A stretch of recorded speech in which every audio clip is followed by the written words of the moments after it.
Episode 3. Welcome back to the podcast. I'm Keenan, and we got Jared. Literally 20 minutes ago, we were sitting and eating a burrito. I think that burrito place deserves a shout out. I'm Yeah, gonna shout it's them out. called El Papas Fritas. There's one guy, one man show. You walk in, you'll hear it sizzling, and then he'll pop out really quickly. You got to give him your order, and then he's right back there. He'll get your burrito out in like less than 5 minutes, and it's one of the best burritos you could get in San Diego. Not only the best, but that burrito is huge. I only finished half. I'm already full. And then I rushed Which one? home, showered, then I'm ready for this pod. Yep, let's get into it. Get it to. Yep. Wait, your VO2 max. Yes. Yep. You just got that tested. You've been running for how long now? It's been a good year, maybe a little bit above a year now that I've been into the running hybrid training as they call it. Wow, that happened quick. Yeah. So tell us about your experience. What was it like getting set up with it? You had your nose plugged. Everything. So this is for a exercise physiology class at SDSU. So one of our labs was to have a test subject test their VO2 max. For those of you who don't know what that is, a VO2 max is the maximal amount of oxygen that your body can intake and use. So it's not just how much oxygen you can inhale, right? It's also it's the ratio between how much you can inhale and exhale. That's how you calculate how much oxygen is being uptaked. So the test is, two choices. First choice is on a bike. Second choice is on a treadmill. I chose a treadmill, of course, because I am not a biker. So on the treadmill, they'll start you off at a jogging pace. For me, it was around 6 miles per hour, so not too fast, around 10 minute mile pace. And every minute, they would increase the incline by 1%. So the speed stays exactly the same, but the incline increases every single Mm, minute. So like at the end, I mm. was like running this like steep hill. Yeah. Yeah, not too fast. So it's more of an endurance rather than a speed test. And you basically go all out until you wave your white flag until you gotta tap out. Mm. I think I went probably for like I want to say 14 minutes. I don't know the exact time. I tracked it on my Apple Watch, and then I got a VO2 max of 57. 57? 57, yeah. Damn, that's insane. So what about like the setup? What was the setup like? Because I know you have the nose plug. Yeah. Did you have like a saliva like catcher? So I wish I had a saliva catcher, like because you're only allowed to breathe through your mouth. It's So so it's weird. so hard. So I'm used to nasal breathing. When I do my daily runs, I'm breathing in through my nose, exhaling out through my mouth. So with that mask, you can only breathe in and out through your mouth. Yeah. And then you wear like a head strap. It's kind of like a helmet, and then it attaches the mask that collects your oxygen into a tube to the tracker. Yeah. And who's like there's someone giving you the protocol. Like how many other people, is there someone checking RPE? So there's a person behind you just in case, you fall and faint. Because it is Oh pretty my intense. God. It's a maximal exercise. You're supposed to go until you can't. But we did have some complications. So number one, the mask on the side, the thing that held it up, it kept falling off. So I had to manually hold the mask up probably No. for like half of the test. Yeah. So that made it a Oh, that's lot more difficult. And then I had to cut the test early because my nose piece fell off. oh, so it canceled it? Yeah. So if I had to do it again, I think I could have gotten a better number because I stopped early. Yeah. I was still going. Oh, My music was playing full blast. I was ready to go. And then that damn. nose piece fell off, and I was like, damn. Oh, that's Yeah. so I tough. wanted to get 60. Yeah. So what did you feel? Was it like 80% of your I like was what getting up effort did you there. Max heart rate was 179. 179. Oh shit. So like the Yeah. general equation for max heart rate, if you want to calculate it yourself, is 220 Yeah. minus your age. I'm Yeah. 20, so technically my max heart rate is 200 beats per minute. Technically, Yeah. I never actually gotten to that 200 point, but I probably would have stopped at around maybe a 185, 190. So I had a few more minutes in my tank, I think. Mm, mm. But that Do you remember? 57's, yeah. Do you remember the name of the protocol? Is it like Bruce's Uh, protocol or something? I heard of yeah, it's just some kind of equation that they put it in. It's all in the software, so I didn't calculate it myself. It just Yeah. gave it to you. But 57, I'm still pretty proud of it. I mean, put me in like the 95th percentile for my age, but Nice. not bad considering, recently started running, still lifting and all that. Yeah. Very Yeah. impressive. And if Yeah. you, of course, not everyone has access to the lab, right? Right. So there's a bunch of tests that you can do at home. There's something called a Cooper 1.5 mile run or walk test. And there's Mm. also a 2 mile one too. So if you go to the track or track it on your watch, however many miles you can get in one, or sorry, how much time it takes you to run 1.5 miles, it can give you a pretty good estimate of your VO2 max. Mm. Yeah. I had to test my VO2 max um, in college, Yeah. and it has the like saliva catcher. And Yeah. during my test, it filled too much. And then when I took the mask off, like it went everywhere. It was so Yeah. embarrassing. But our protocol, like yours just went incline. Hmm. They had us going incline and increase Oh my speed. goodness. So it's like it goes a lot faster. Yeah, but no, the VO2 max testing, it's gnarly. It's crazy. Yeah. I kind of wish I had a saliva catcher because like a minute or two in, because you can't do anything about it. It's literally just like dripping down your lips. So it's kind of disgusting. I It's felt kind of gross. bad. It's gross. Yeah. And then I'm like some stuff is like coming out of my nose a little bit. It's like, I don't know, it's a little disgusting. It's just Yeah, normal, I guess. right. That and it's just so weird. I feel like I could have pushed myself so much more if I could breathe through my nose. Exactly. So I was watching a video on YouTube. This guy called Yeah. Alec Plennis. Okay. He's basically training for a sub 230 marathon while building muscle. This is crazy extreme athlete. And then when Oh, he was doing his VO2 max testing, he had a full kind of looked like an N95 mask. So it goes I over your see. nose and your mouth. So you can do whatever breathing protocol that you typically do. And then the Mm, strap is more of a band rather than like those bicycle helmet adjustable things. So it's a little more mm, comfortable.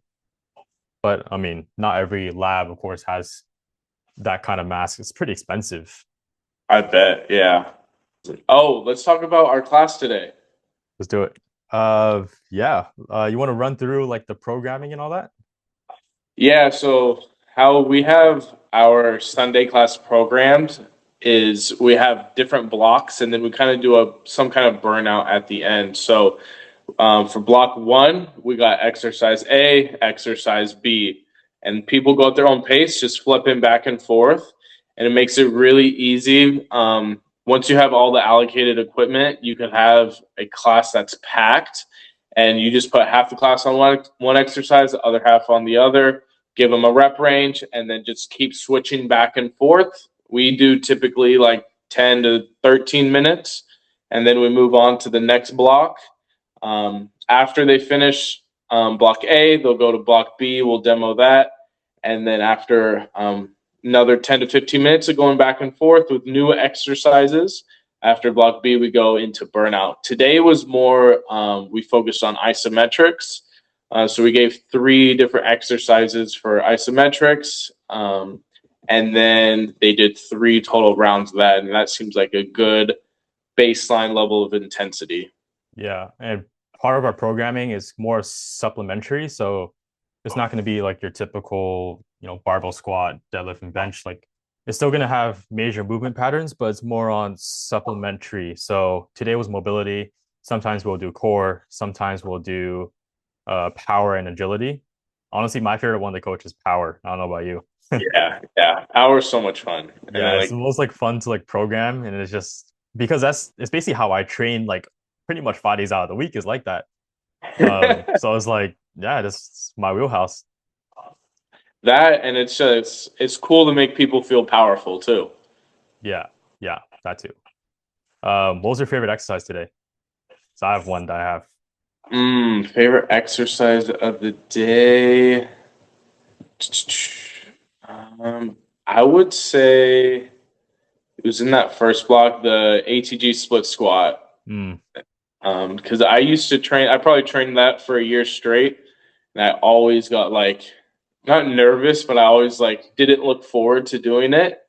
And then I've kind of been avoiding it lately, so it was nice to get a refresher with that yeah, one. because I remember you saying you had like tight quads, no? Like Oh it's my hard god. for you to do like a what do you call that stretch? Like an ankle sit? Yes, yes. Like I cannot get my ass to go to my heels. It's Yeah, so hard.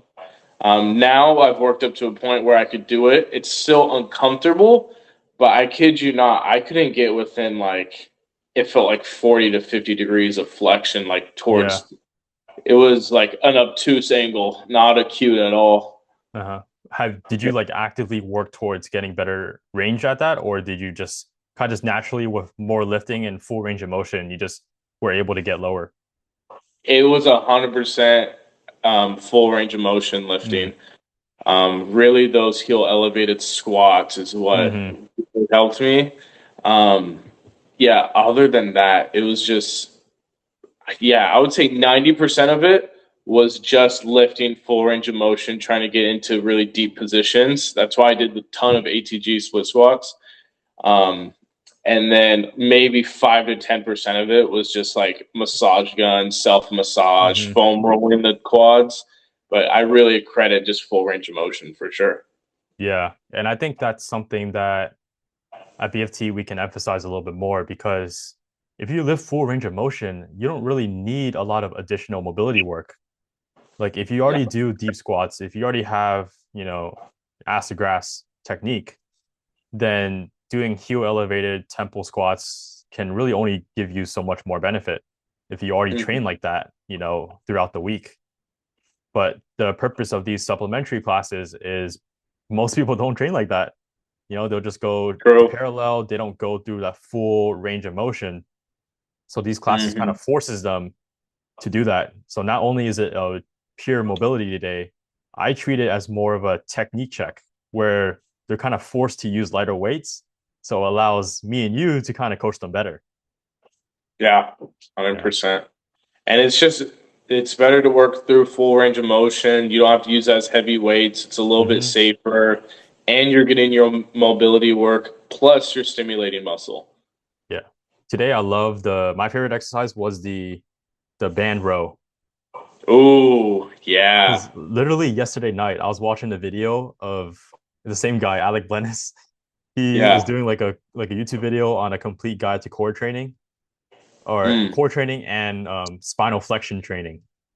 Mm. So I watched like a 45 minutes video of him just explaining spinal flexion training, which is pretty much just like rounding your upper back and learning like the segmental, rounding of your vertebrae.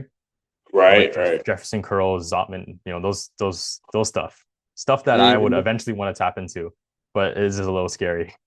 Yeah.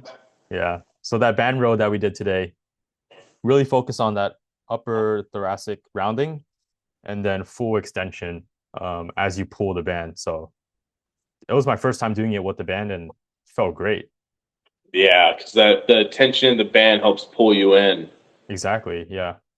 You can also do that exercise with a cable too, which is something that probably going to start incorporating. Yeah, and we just came up with that over the phone No, brainstorming literally. too. Yeah. I'm thinking about adding some Jefferson curls in my program. Yeah, yeah, I want to do that too. Have you ever done Zercher Jefferson curls? I would love to, but I don't think I have the mobility. I might have to start on like the pins before I go all the way to the ground. Yeah, Because for yeah, Zercher Jefferson, you got to have your pretty much your elbows all the way down like towards your knees or like below your knees, pretty much. yeah, for sure. Yeah, it's difficult. I don't think I have the mobility for that. It's so much range of motion, but it feels so good. Yeah, you Yeah. gotta teach me next time. The Okay. Zercher Jefferson. Yeah, even just like the rounding of the spine, like just letting go a little bit feels Mhm. really nice. Yeah, feels good. Yeah, that's for mobility. Hmm. Want to get into some training intensity, or you want to have other topics that you have in mind? Let's go straight into intensity. Let's do it. You want to start us off?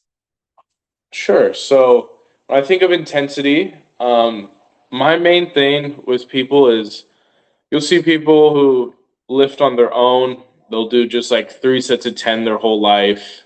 Maybe not their whole life, but 3 sets of 10, and they kind of feel like stagnant. They're not really progressively overloading.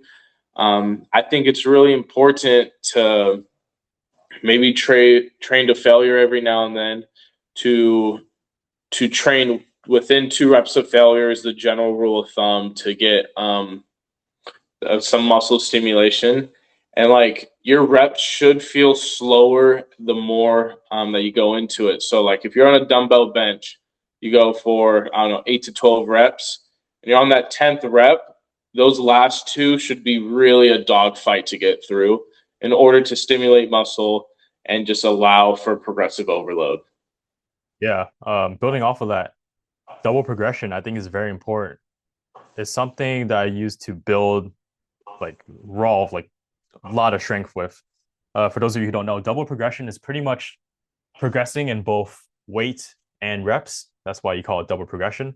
Mm, So like if you're squatting, let's say I don't know, 135 pounds in the 8 to 10 rep range, there's a reason why we have that rep range is so that you want to try to get that certain amount of weight to the higher end of the rep range. So 135 pounds for 10 reps. Once you hit the high end of the rep range, you add 10 pounds. And then because of the extra weight, your reps will decrease back to the lower end of the rep range. And you keep mm, doing that weight until you build back up to 10 reps, add weight, drop back down to 8 reps, keep trying to, build up back up to that top end.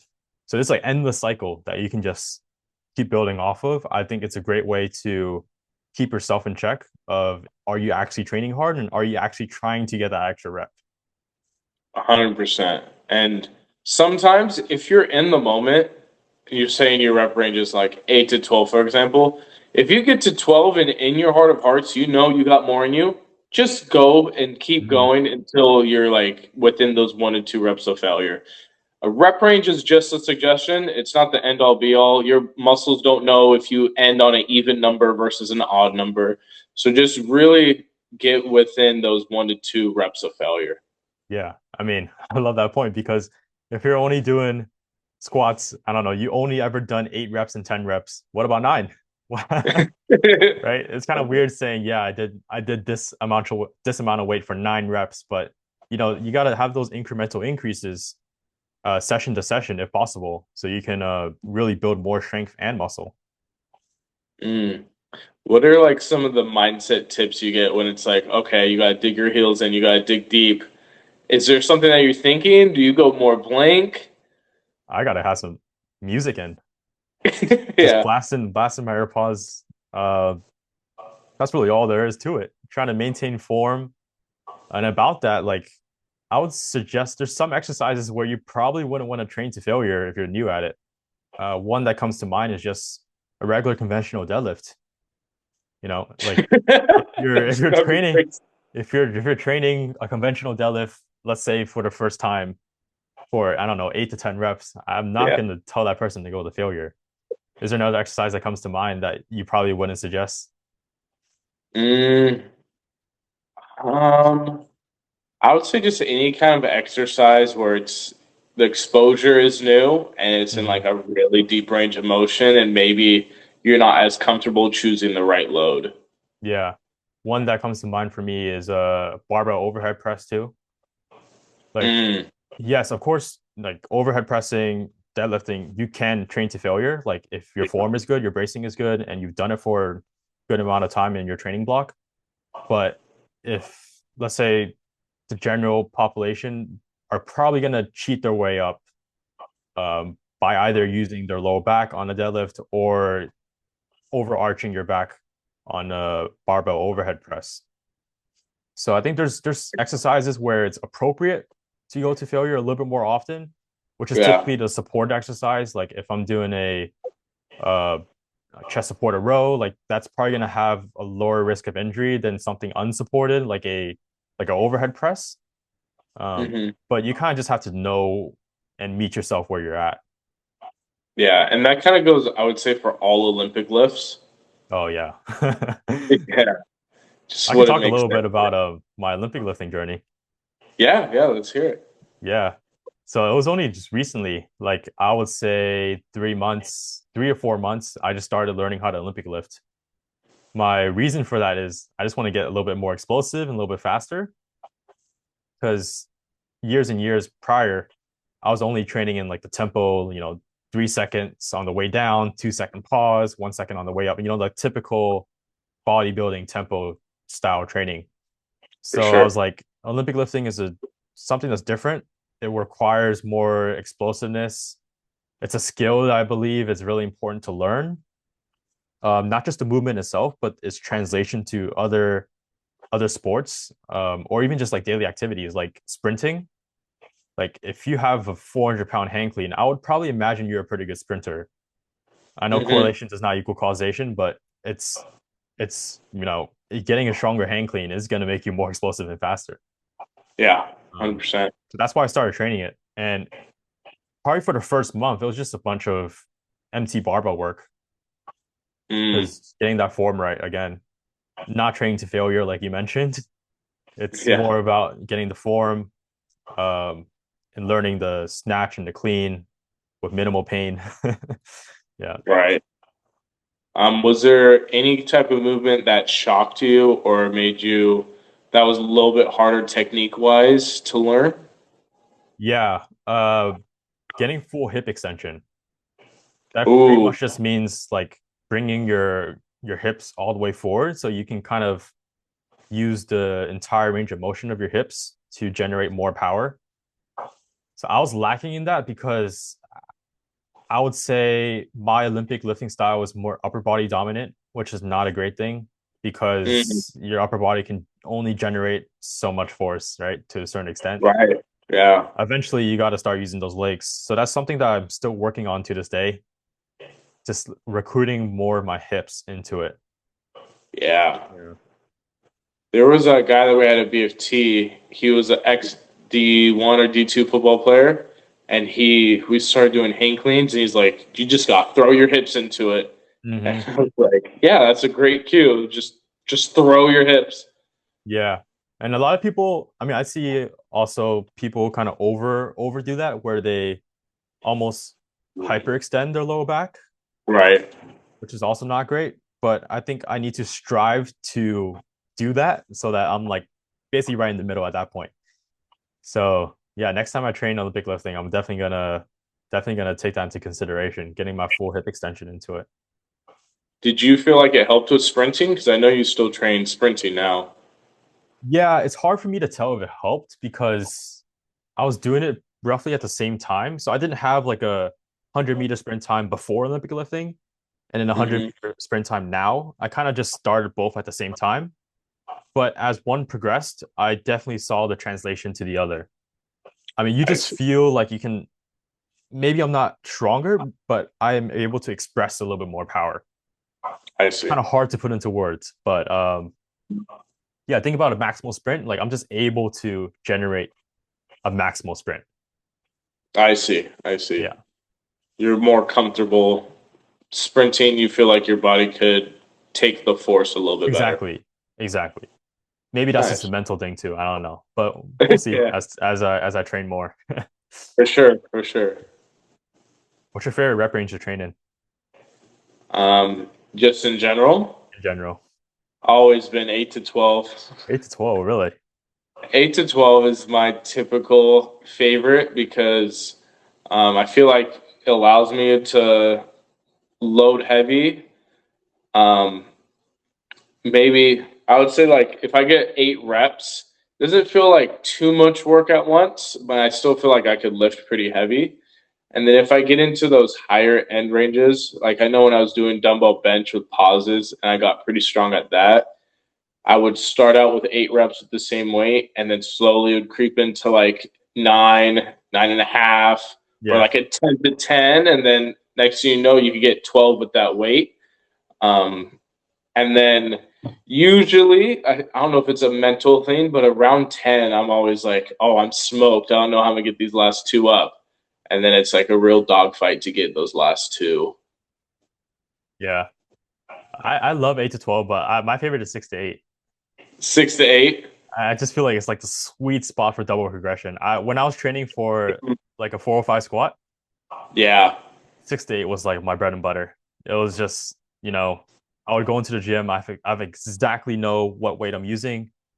Let's say I went in for 315 for six the first session. I'm going in there, I'm doing 315 for seven, no matter what. It was I like, see. I it's see. just that sweet spot where it's just 2 reps in between for double progression. Right when I get to 8 and I add 10 pounds, it's like perfect for me to go back down to 6 and I can still I hit it. see. So Right. for me, getting that squat was just a endless cycle, and I just kept building. I was like, I'm eager to do it again to see how far I can go. Really? You're thinking about going back to it? The squatting, I kind of want to now. Yeah. Yeah, I kind of want to. Maybe talk about your how you use double progression to your advantage to get to a 405. Yeah, I mean, I think I trained probably 6 to 8 double progression for like 2 years straight. 2 years So yeah, straight. yeah, for sure. So where It's did just you start and where did you end up? in high school, I remember my goal was just 225. But of course, I was a smaller dude, so I can't really account for all that just for pure muscle gain and strength gains. But I was definitely a skinnier dude. But as you hit puberty, you just build a little bit more bone mass, get a little bit stronger. So Hmm. all of that kind of contributed to building my squat. So I'm not going to say that right now everyone can build from a 225 to a 405 in the span of like a couple of years. I mean, you probably could, but it's going to be a little bit harder. Yeah. But yeah, I started at 225, and then it was just an endless double progression, 6 to 8 reps. Um, so I was doing like 185 for like 6 to 8, and then the next week I'll go to 195, 205, 215. Hmm. Literally week by week, just adding 5 or 10 pounds to the bar, continually progressing in the 6 to 8 rep range. I would also, towards the end, when I got to like the heavier weights, I would say anything above 3 plates, it was more in the 3 to 5 rep range, Mm. just for that lower rep strength. And then for the 405, which is a bunch of heavy doubles and heavy triples. Also different variations like pin squats, where you squat the bar down to a pin, like focusing on getting out of that hole, which is something I struggle with. Yeah. Because I'm good after I hit above parallel, like I'm good. I don't think I ever failed a squat above parallel. All of my Wow. failed squats have always been below parallel. So Mm. training that again, that end range of motion, definitely helped a lot for that 405. Did you ever plateau along your journey? Was like there a weight that like just gave you so much trouble for some reason? Surprisingly, not really. Not really. Mm. Uh, every time I train for the squat, I always seem to gain strength fast pretty easily, which you know, thankful for. Right. There's some other exercises, like for example, like the bench and my deadlift are not great. They always tend to be stagnant, and that's probably has to do with I don't like training them as much as I do like the squat. I just do the Right. squat more often. When I was doing 405, I was squatting 3 days a week. So it's like it's no wonder that my squat went up, but not my bench and deadlift. Right. Yeah, Right. exactly. This if I train my bench 3 days a week, it probably went up. But Yeah. I just enjoy the squat more. That's probably why. That's good. That's good. Yeah. Squat's probably the best out of all three. Like if you had to choose one to do for the rest of your life, Oh yeah, for pro- sure. yeah. Yeah. Without like blink of an eye, I'll choose squat over any other exercise. My favorite exercise of all time. Wow. Of all time. Barbell back squat? Oh yeah. Yeah, wow. Barbell back squat. Who knows? Ask me in a year, it might be a Jefferson curl. Right, exactly. Let's see, what else do we have on training intensity? How about rest periods? Rest periods. Oh, I love this. Um, for me and with all my clients, because mainly focus on strength, Obviously, if you're in a cardio session or you're doing more power or hit, it would be a little bit different. But if you're doing more hypertrophy and strength training, I love just going for a really hard, intense set, giving it your all, waiting for your breath to recover, heart rate to come down, and then going for a second effort. I think it's really important to let heart rate recover and then also just allowing your muscles to recuperate a little bit. So that way you can give your full effort on that second set. Totally agree. Depends how heavy you're going to. I mean, if you're doing heavy squats, then you're probably gonna rest probably more than 2 minutes at least for not only your body to recover, but also, your mind. Your mindset has to be in the right place too. It can't just be uh you can't just look at your watch and say, okay, it's under 100 beats per minute, I'm ready to go. It's got to be a Mm-hmm. mental thing too, I think, especially at those higher loads. That's one of the issues I see some of my clients and also members at BFT is when we have a strength day, a lot of them will do extra accessories in between those strength sets. Right, Like right. if they train like their core, do some like Russian twists in between while they have 2 minutes to rest, which in my opinion is already not that much if you're pushing heavy weight. That You're is gonna true. need that 2 minutes. So I think if you are doing that, that's fine. If your goal is not maximal strength, like that's totally okay. But if your goal is to push as much weight as possible, I would probably rethink how hard are you actually pushing on those heavy sets. Because if you're able to do of I don't know, a 60-second plank after a maximal squat, then I think you should rethink how maximal was that squat actually. Right, Yeah. What are your exactly. thoughts on that? Yeah, I think accessory work is good separate from probably the heavy compound lift that you're doing. I think, yeah, doing the accessory work after you're done with your main compound lifts is probably more beneficial for you than squeezing it in between sets. Mhm. That's just because it allows your body to fully recover. You're not emptying any energy into a different exercise, and it allows you to work on those big muscle groups and push to that max effort. Right. And that's not saying that adding accessories in between isn't bad. I think you would probably agree with me. Like doing supersets, like a push and a Mhm. pull, like it's totally fine if you're not training for maximal strength. It's just you gotta rethink what is your goal. Is your goal just maximal strength? Is it just overall health and wellness? Is it just, just moving your body? So there's no right or wrong answer. Just gotta figure out what is your goal. Yeah, definitely, definitely. And most people, I'd say, is like generally fit, get stronger, lose a bit of belly fat, and I think for someone who has those goals, I think mixing it up. But if I'm personally someone's trainer, we're gonna work on compound lifts for a little bit of the workout, and then we'll add accessories towards the end. Hmm. Yeah. Do you have favorite supersets that you like to work with in your own training?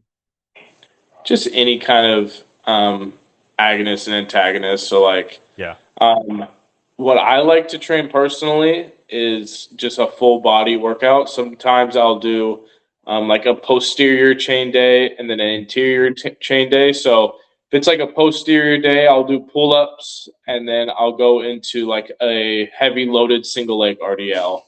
If Mm, it's more of a anterior day, I'll do dumbbell bench press into a heel elevated squat. mm, Yeah, yeah. so those are I really like that because yeah, you could do like a bicep curl to a tricep push down. Yeah. But I find if I trained upper body, my lower body is super fresh, and I feel a little bit easier going straight into um, the opposite kind of movement. Got you. I've been liking a lot of contrast training too. Made a post on Okay. that a while back. Yeah, like doing like I don't know, maybe like a barbell bench press into like a plow push up, something that's Ooh, slow and controlled, and then supersetting with something more explosive. That slow yeah, movement would prepare your nervous system, kind of prepare your body for that fast and explosive. And people are generally going to be more explosive after doing like a heavy grind set. Of course, not all the way to max failure, but like close enough to where you're stimulating the muscle and preparing your body for that higher velocity training. Oh, I love those too, especially on power focus days. That is a perfect type of superset. Yeah, so like something that comes to mind is a like a pull up to a explosive TRX row, um, maybe a squat to a box jump, and then Yeah. what I said earlier, like a bench press to like a plow push up are some examples. Yeah, another one I used to do is a heavy trap bar deadlift, maybe even like an explosive one where you're kind of going up fast and then the shoulders come up a little bit. And then I would go on the turf, I'd like run 2 steps, jump as high as I can, run 2 steps, jump as high as I can. That was a really fun one that I like to do too. Yeah. Think about my own jump variations. I've been liking what is it, Bulgarian jumps. I don't even know what you call it. It's when Oh one leg yeah. is on a bench behind you, and then you just focus on that front leg. Think about a Bulgarian split squat, but that front leg is like jumping up in the air. I've been loving Right, like those. you're bringing the knee up. Yeah, yeah, yeah. Bring the knee up. It's a very fast movement, so you're contacting the ground at a pretty high impact. But it's Hmm. definitely a more advanced exercise. But I've been loving it. Yeah, that's very difficult.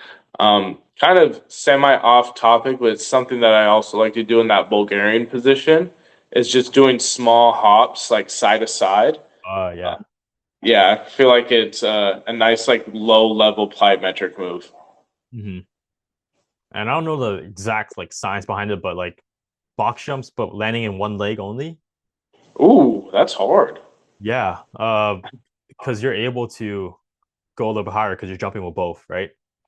But you're Mm. only landing on that single leg. So I've been adding those like contrast supersets after squats, doing some box jumps, single leg landing. Wow, super impressive. Yeah, just adding more explosivity. I don't know how to say that word. Explosiveness. Yeah, definitely. So we'll see. What other training intensity um, do you usually track your volume, or is that I'll something be that you honest. pick, see how you I'm feel? Yeah, I'm honestly terrible at tracking my workouts. Hmm. Um, for me, I'm just like, it is a thumbs up if I got in the gym that day.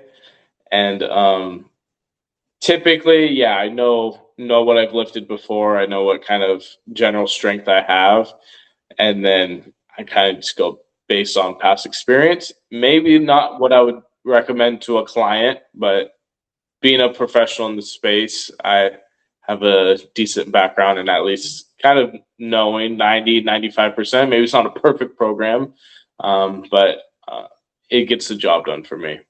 yeah, and you're probably very in tune with your body, so you know how sleep affects your training. You know how nutrition and if alcohol affects your training, so you kind of know what you did the day prior or the day of, so you have an idea of how hard you want to train. But for others who are new to training, they might not have that body awareness. So Yeah. uh, paying attention to your recovery. That's why if you have a trainer, you should probably tell them if you didn't sleep well that day or you didn't sleep well this past week. If you were stressed out this past week, then that would Right. definitely impact your training to a pretty high degree, probably more than what you expect. For me What about personally, I yeah? was that. I was gonna say, how do you track volume? Is that something you do? Yeah, I track all my workouts. I It's awesome. just have to. It's like I don't know. I can probably like mentally do it too, but everything's like on an app. I got to know what I did the previous week, and not every session I try to beat it. Some sessions I just try to match it. But tracking workouts definitely help me. I don't know what it is. I need to see numbers. Yeah, Yeah, yeah, to each their own and though. right, exactly. And what do you use? What app do you use when you typically track that? It depends what program I do. So I probably mentioned on previous podcasts where I like to like buy other coaches' programs. So Hmm. like if their program is on an app, then I would use their app. If not, I'll track it on a spreadsheet or just use my Nice. notes app. It's very old school. Yeah. I remember when I first started lifting, I would print out the workout and then I'll have it in a binder and I'll just write paper and pencil. No way. So Yeah, you're bringing your binder to your workout. I was one of those kids. That's I so cool. I probably did that for at least like half a year, just bringing my binder and just writing it down. I still have it at home. I was gonna say, do you ever like look at your past workouts I and do. what do you Yeah. cringe at it or was it pretty good? No, because I bought the program from another coach. Mm, So it's actually like programs that are good. That's something wow. That's about awesome. my training is that I don't think I ever did something like terrible or like stupid, I guess. Of Yeah. course, like each program that I do, I learn something from it, but I never like went in and decided, okay, I'm gonna squat every day out of this week. Like nothing of that extent. It was more structured ever since I started lifting. Mm, Yeah. wow, that's really good. Yeah. Paper and pencil, old school. Yeah. Any other training intensity? Or did we run through the whole list?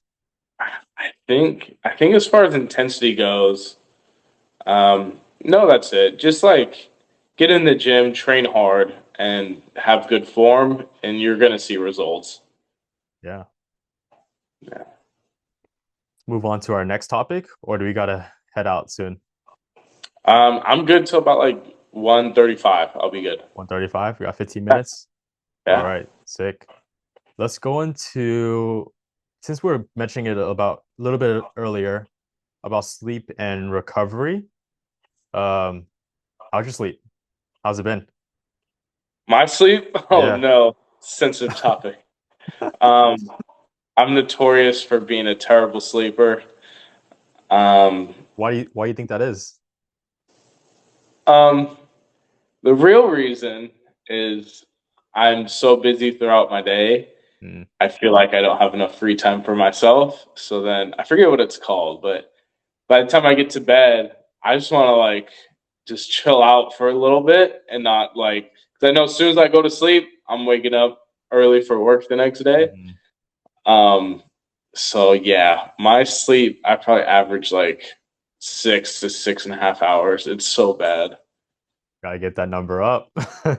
Yeah, it used to be worse. Like when I was doing the BFT mornings, getting Oh up at yeah. like 4:10 in the morning, and then just taking a nap in the middle of the day, and then going back to teach a class. Like it was just ruining my sleep personally.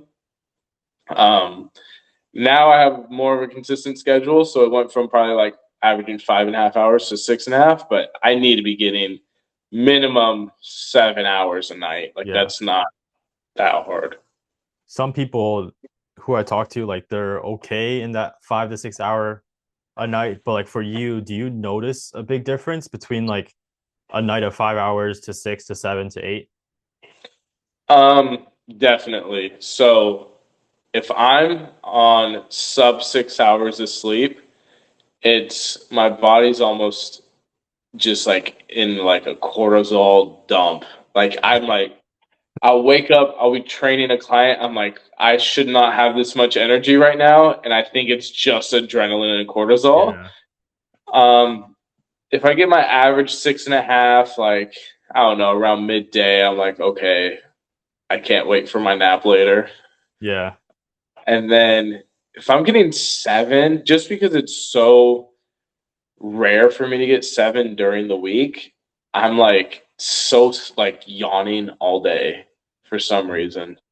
I obviously, if I got more consistent with it, it would be a lot better. But yeah, I probably always nap like every day to like catch Yeah. up on sleep. It's so Yeah. bad. What about No, you? I How's mean, your? my sleep is pretty good. I can't even lie. Yeah, it's been good. Go to bed, Yeah, wake up at the same time. But also I have the luxury to do that, you know. I'm a college student, don't have a lot of responsibilities. So it's like I'm able to get that eight, sometimes 8.5. Yes, yesterday night was 8.5 hours of sleep. eight and a So it's half like hours. usually if I have time, then most often my evenings are pretty empty. After I get off of work, I'm back home at like 8:30, eat dinner. Like I can be in bed by like 10. you know, Hmm. and then I wake up early for the next day of school. But my schedule is not like crammed like yours Hmm. because you gotta what train and get up at like 6 a.m. for your client. Oh, I gotta be there at Oh, you gotta 5:50. be there at what? 5:50. If I have a client at 6, 5:50? they gotta warm up. So yeah, sometimes I'm there at 5:50, and then it's a 20-minute drive. Oh no. Oh no. Yeah, yeah, right, exactly. I thought you wake up at 6. So I was like, nope, you gotta be there at 6. No, that's what time I start my shift is Oh, 6. okay. Okay. Yeah, yeah. Yeah. So like So for me, my school doesn't start till 8, so I can sleep in. that's awesome. And it's good Yeah. that you go on bed time on time too. Because when I was in college, especially during COVID, like I would like stay up hella late. I Yeah. would get shit sleep, just do my class or two, go home and just take a long nap. Yeah. No, I definitely need my sleep. I can tell the difference. Even for me, maybe it's just mental too, because all I do is stare at my sleep score. But but like Yeah, between 7 hours and 8 hours of sleep, like I can feel a difference. really. Yeah. Because a couple days ago, I was only able to get 7 hours of sleep. Like I was tired. I was like, Yeah. this is how regular people feel. I was Did like, you train that day? no, I did not train that day. No. I was like, I was yawning the whole day. I was like, 7 hours of sleep. I don't know. We'll see. We'll see after I graduate. Once I have a big boy job, then I'm gonna have to deal with it. But for now, I'm taking the luxury of a college student life. That's good. That's good. Yeah. And then you could realize why like people are addicted to caffeine too. Yeah, that's another thing too, because I don't drink any caffeine. Me I've either. never had like a full cup of coffee, so I might have to You've rely never on that. had a full cup of coffee? No, that might be my Dang. new best friend after I graduate. Yeah. But I'm everyone's been, trying to like yeah, I go in my head because I get terrible sleep and then I don't want to put a band-aid over my sleep by getting coffee yeah. because it's like reinforcing a bad habit. I Hmm. just need to just go to bed on time and wake up at the right time, get my full 7 to 8 hours of sleep, and just function. So I'm like, I feel like it's a cop out if I have caffeine. Yeah. I mean, I was talking to other people too who routinely take caffeine. They're like, don't start, or else you're just gonna be hooked. You're gonna Yeah, need it, even though you have good sleep. You're still gonna need that cup of coffee. right. And people can't function sometimes. They get headaches, Uh-huh. real side effects for not having your cup of coffee in the morning. Yeah. So I'm gonna try to delay that as much as I can. But who knows? I might have a client at 5 a.m. after I graduate, and I was like, gotta take it. Gotta do what I Right. gotta do. Yeah. But I think I gotta stop paying attention to my sleep score. It gets in your head. It's Ooh, so like do you track it with the Apple Watch? with the Apple Watch. I know it's not entirely accurate, but it's definitely something to look at, like the trend. It Yeah. also can track like when you go to bed, when you wake up, and it kind of uses that to calculate your sleep score. Also uses if you woke up during the night for interruptions, and then also your total bedtime too. Mm. Yeah. Yeah. I told one of my clients he wanted like something to track more of his health. I was like, you should get a sleep tracker. There's one on Amazon for like $100. He Hmm. started doing it, and he was so funny. He was like, Jared, I based my whole life on this damn Yeah. this damn tracker. And Yeah. then there's one time he came into a session. I go, how was sleep last night? HRV good? And then he was like, Jared, I got like 4 hours of sleep, but my HRV was through the roof. It's saying I'm good to go. It was so easy to get caught up on it because every morning I look at it, I was like, oh shoot. Yesterday I had a 99, now I had an 85. I was like, okay, this day is over. Yeah. Yeah, right, right. It ruins your day. So I was like, I got to get better at that too. I was like, I got to stop looking at my watch because it's based off of Yeah, how I feel. right, right. I wore the Whoop for a full year. I really liked it. Hmm.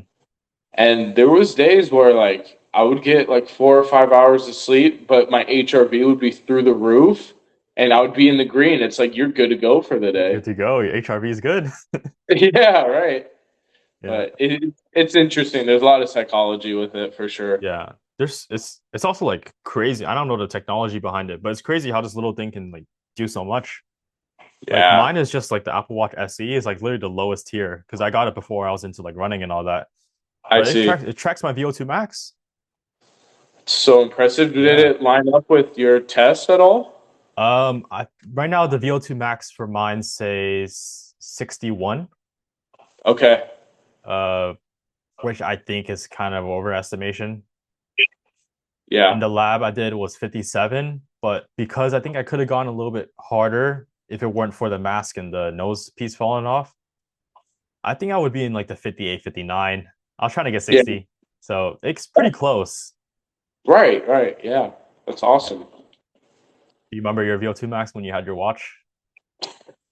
The Whoop at the time didn't track VO2 max. Really? I wonder if it does Yeah. right now. I don't know.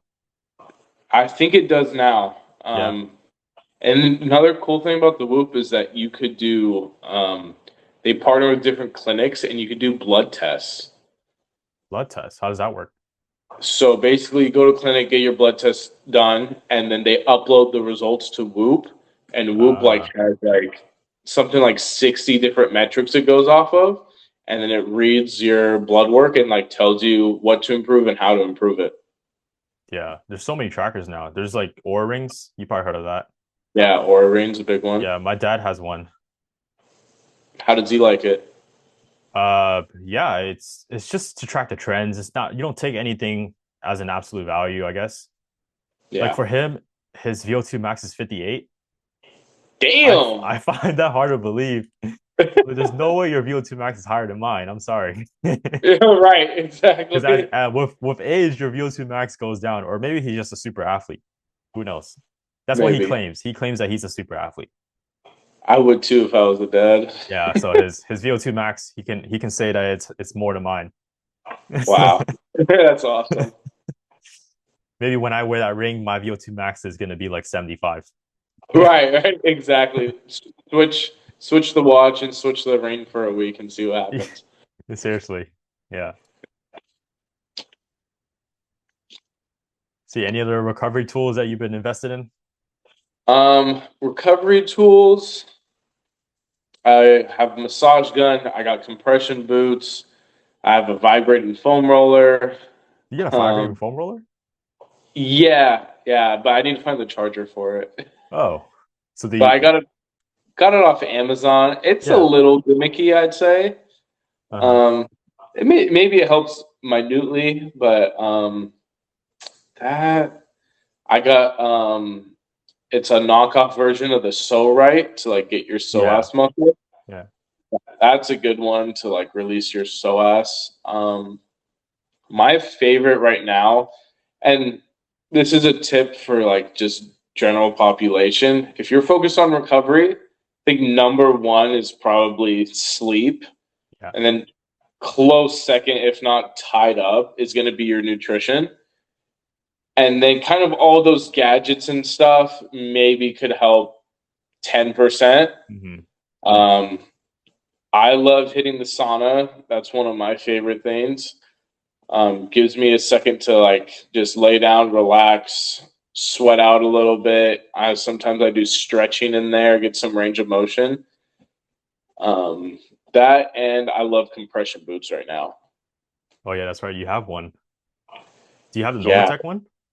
No, I got them at Costco. They were on sale and they're just as strong, if not stronger, than the Wow. Normatec one. Yeah, I'll have to bring them some by. They're Yeah. like How often do you use it? incredible. Honestly, I haven't been focused on my recovery, but Uh, when I'm focused on it, I would say like if I had a really hard leg day, I usually just do it like one session for 10 to 20 minutes in the uh-huh. evening. Yeah, I'd probably say like 3 to 4 times a week.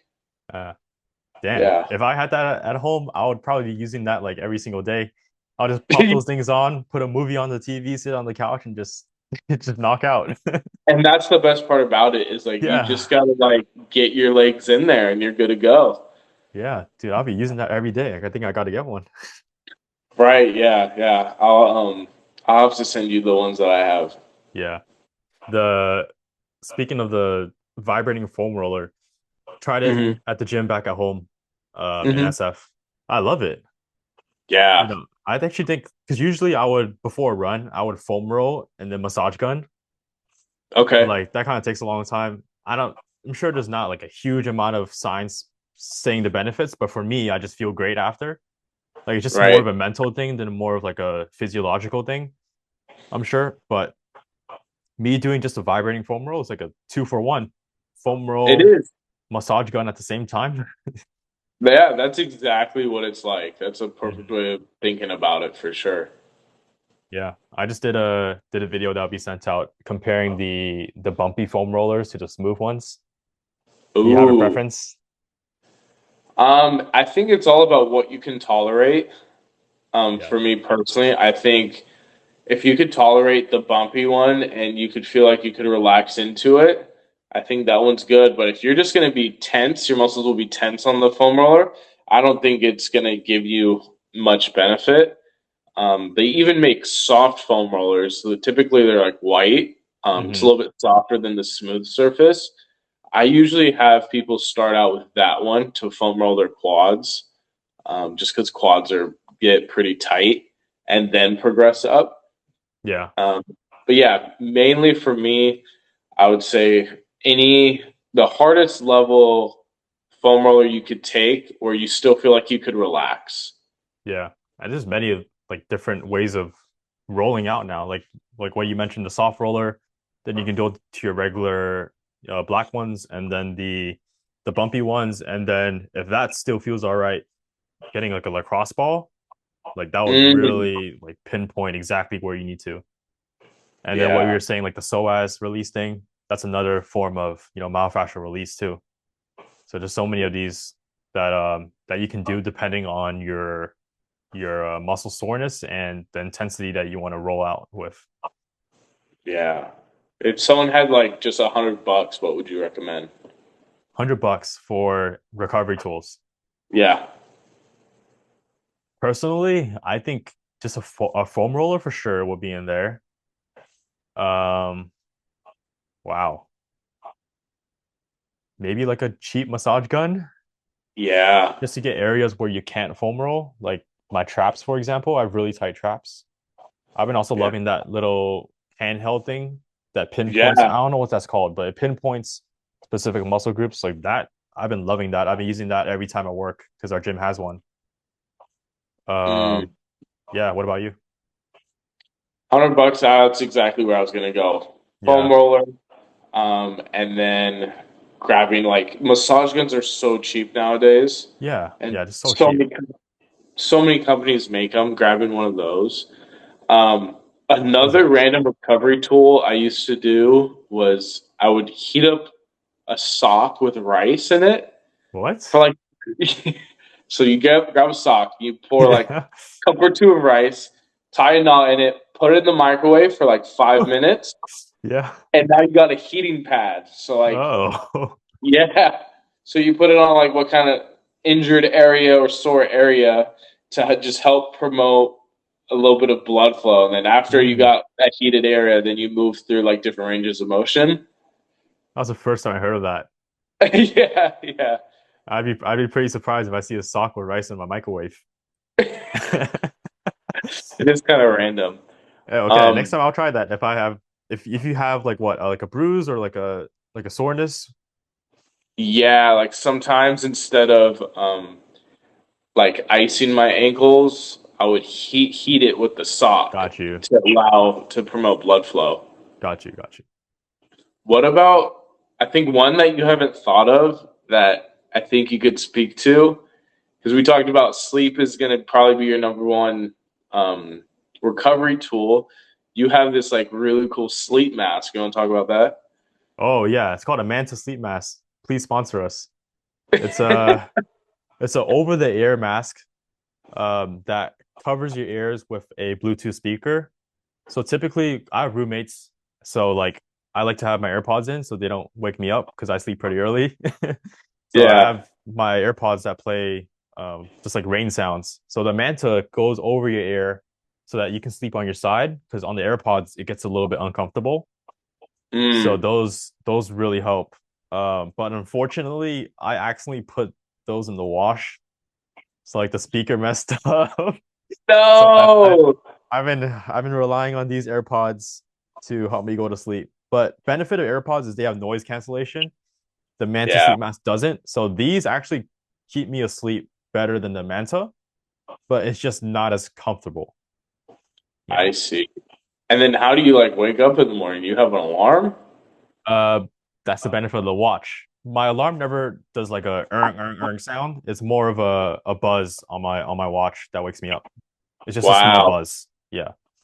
that's so neat. Yep. All right. I think you got to go to your client.